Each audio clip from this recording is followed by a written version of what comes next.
and welcome to another episode of the Taranique Show. I'm your host, Taranique, and on the show we like to say where science meets curls and healthy hair is always goals. On yesterday's episode, we talked about toxic chemicals in hair products and what you can do to limit your risk or your exposure. So today, I'm going to teach you how to read an ingredient list. You read an ingredient list the same way you do for food as you do for hair, beauty products, skin products, or whatnot. So I'm going to teach you how to read a hair product label in 3 easy steps. So let's dive right into it. Number 1, you want to start with the first 5 ingredients, because the first 5 ingredients of any, formula or any food or any hair beauty product is the majority of the product. So that means that the majority of whatever product that you're using, the first 5 ingredients makes up the majority of that product.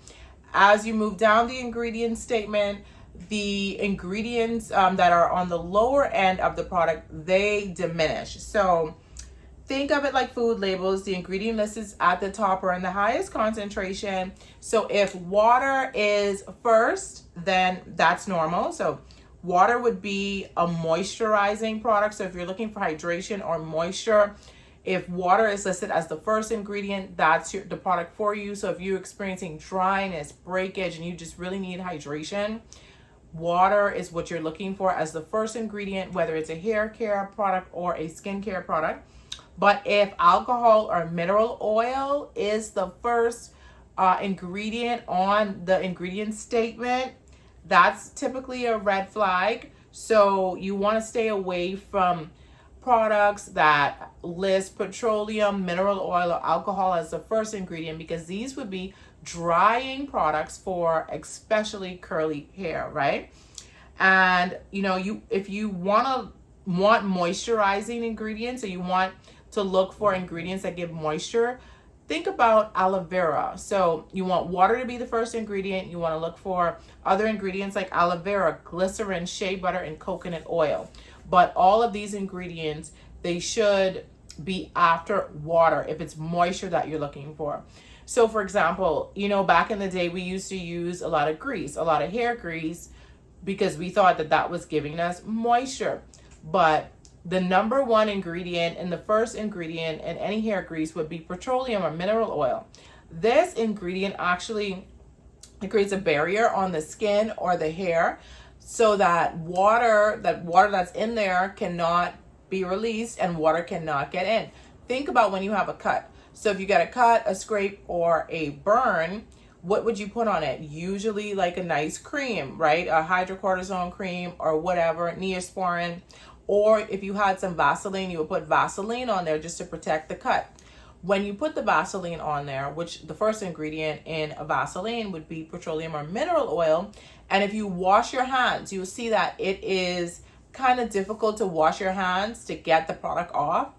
You would have to use a sulfate, a dishwashing cleanser, which is made out of sulfates, right, to remove the buildup or the film from the grease. It's the same way with the hair. So if you are somebody who wants to get a bit more educated about how to keep your hair moisturized, if your hair is dry and brittle, then you're going to look for products that contain water as the number 1 ingredient, the first ingredient. And then you want to look for other ingredients like shea butter, moisturizing alcohols like cetyl or cetyl alcohol.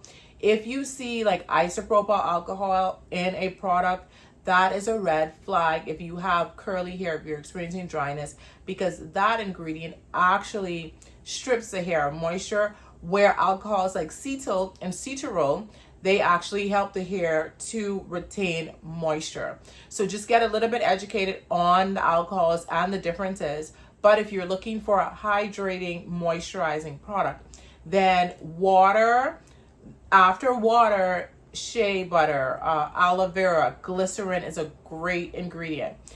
Those are the ingredients that you want to be looking for on the ingredient statement. So number 1, start with the first ingredient. The first 5 ingredients, those are gonna be the ingredients that are the highest concentration in that formula. So for our products, for example, our Thirsty Girls leave-in conditioner, which is our best-selling product, right? When you look at that statement, you're going to see higher up on the statement, you're going to see water, you're going to see shea butter, jojoba oil, there's going to be some, maybe, I think emulsifying wax in there. So you're going to see very good ingredients. You're also going to see hibiscus, aloe vera, and honey. So these are all very good ingredients. So when you use that product, your hair is actually going to feel moisturized. It's actually going to be moisturized because the ingredient label is filled with moisturizing ingredients. Whereas if you use a product that's more like synthetic and not natural or organic, it's going to have more chemicals in it. Therefore, you're going to probably see, good results in the beginning, but as you continue to use the product, so for months and even years, you're going to notice that your hair appears that it isn't growing, it's breaking, it's brittle.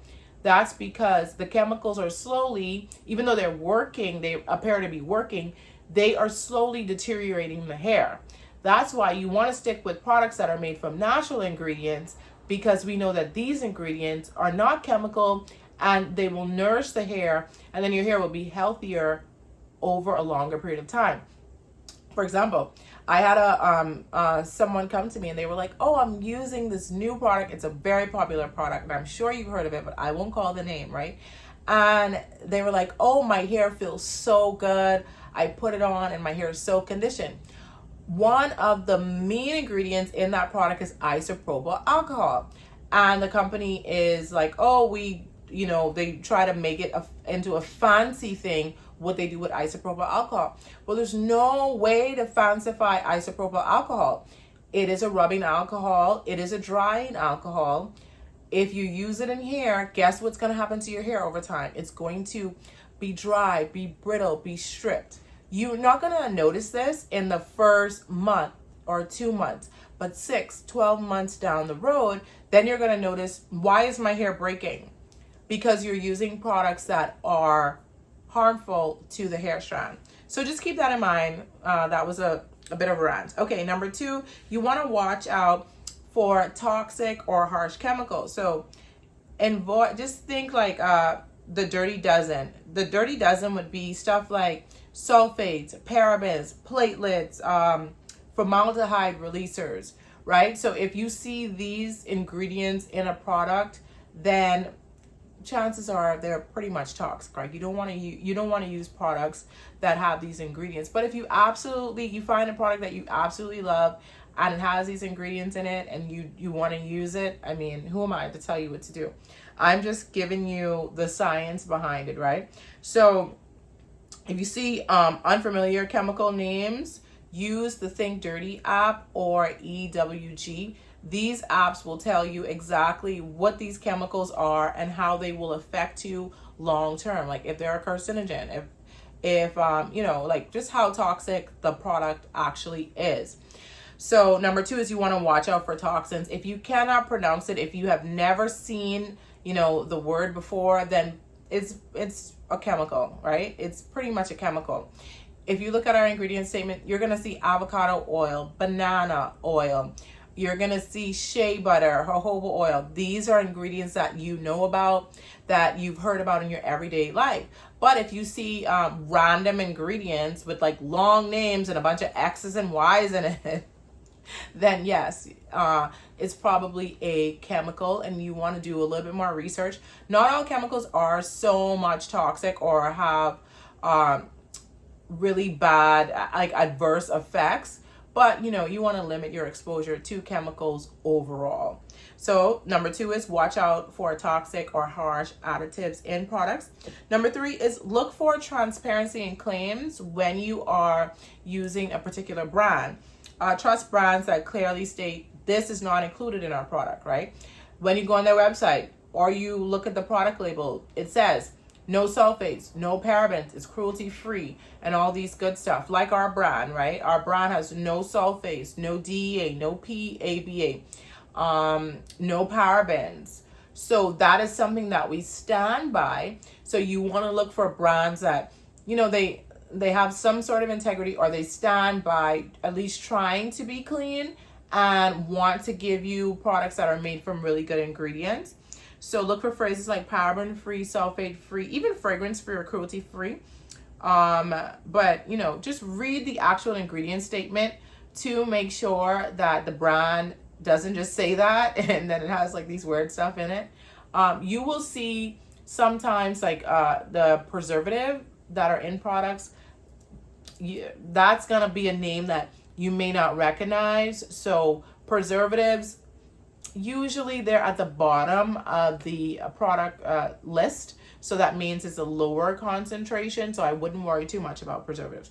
But parabens, I will worry about them. So paraben, preservative, I stay away from that. Number 4, decode the fragrance mystery. So you can opt for fragrance free if you have like really sensitive skin, or you know, like with me, I don't like a lot of fragrance because my sinuses just go crazy. So I use like limited perfume, limited fragrances. So, you know, decode the fragrance mystery is basically fragrances can be made up of, what am I saying? Fragrances can be made of a bunch of different ingredients that are not listed on the ingredient statement, right? Because some fragrances come from, you know, a perfumery or whatnot you call it. And they can put a bunch of different stuff in there. You don't really know what's in the fragrance.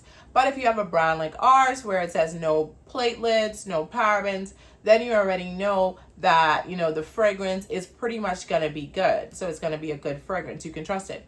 But a caveat too is, to make you feel better, is fragrance is going to be one of the last things on the ingredient statement. So it's going to be the lowest concentration. So I would not worry about fragrance so much because it's just a little bit of that in any batch. If you've ever worn perfume, you know that you just spray like a little bit here, and this is what I do. I do that, and then you like dap whatever, and it's just a little bit, and that scent, if it's a very good fragrance, it stays on you all day, right? So the same thing with if you put if fragrance is in a product, you put a little drop of fragrance, and it basically it covers a great mask of the product. So you don't really have to worry about fragrances so much. But if you're like, I want to be natural, everything has to be natural, and you're still using Chanel number 5, hello. Okay. Anyway, I digress. And number 5, check for expiration and shelf life. If you've ever looked at products and you've seen 12M, what that actually means is the product is good for 12 months after opening. You've seen it. It's like a little like jar that's open, and it has 12, the number 12 and M next to it. That means if you open this product today, you have 12 months to use it before it expires, right?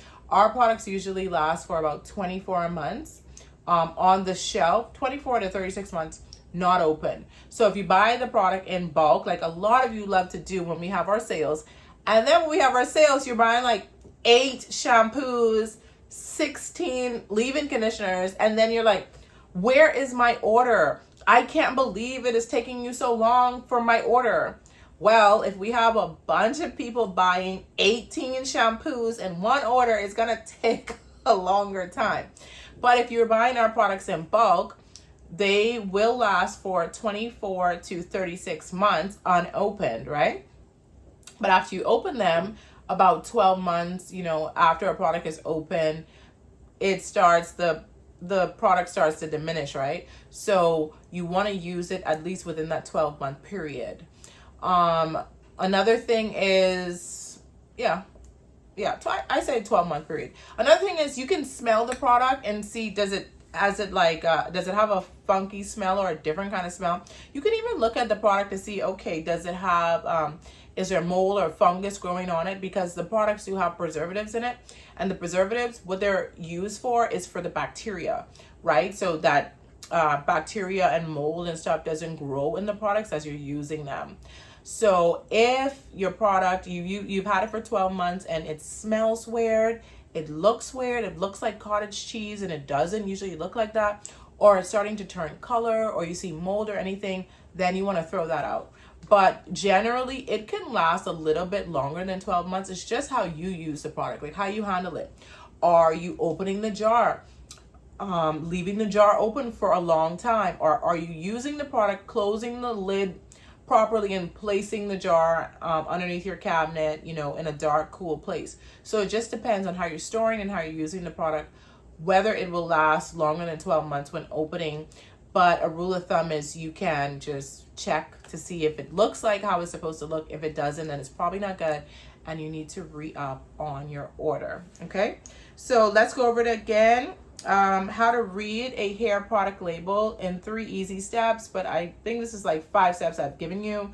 Number 1, start with the first 5 ingredients. The first 5 ingredients have the highest concentration in the product. If you are looking for a moisturizing product, water needs to be your number 1 ingredient. If you're looking for a sealing product, then you can go with an oil as a number 1. The number 1, when I say number 1, I mean the first ingredient.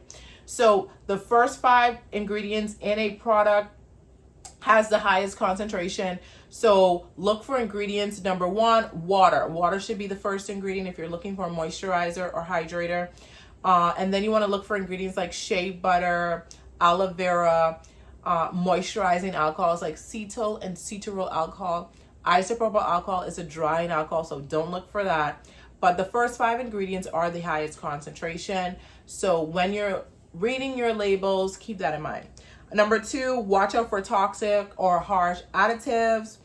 The Dirty Dozen, you want to think sulfates, parabens, formaldehyde releasers, platelets.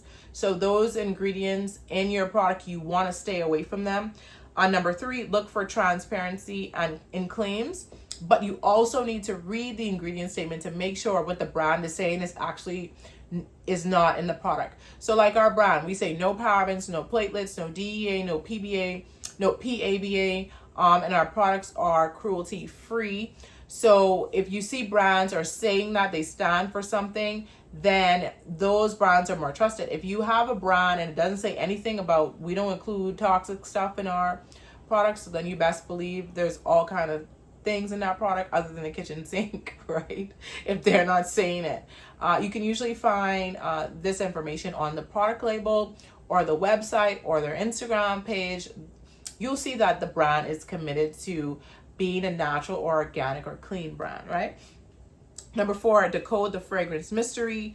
Fragrance could be a loophole for brands putting in, things that are kind of toxic. But I don't really worry that much about fragrance because only a little bit of fragrance goes into a product, and a little goes a long way. If you've ever used a fragrance, you know that you just spray a little bit here.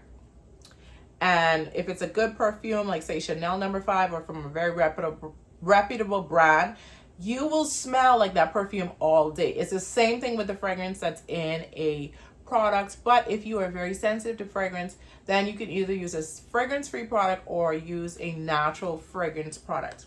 And number 5, check for expiration and shelf life. If you look at your product and you see it has this little thing where it's a lid and then it has 12M on the back, what that means is after opening the product is good for only 12 months. But our products, for example, if you don't open them and you buy them in bulk, you can store them for up to 24 to 36 months. That is unopened. But after you've opened the product, usually 12 months is not going to be good. You can tell it may look different, it may smell different, it may not even work the same. So you want to look for expiration dates on your products when you read your labels and when you're opening the product. So I hope that this is helpful to you. If it was, please leave me a comment below. Let me know if I missed anything. I would love to hear from you.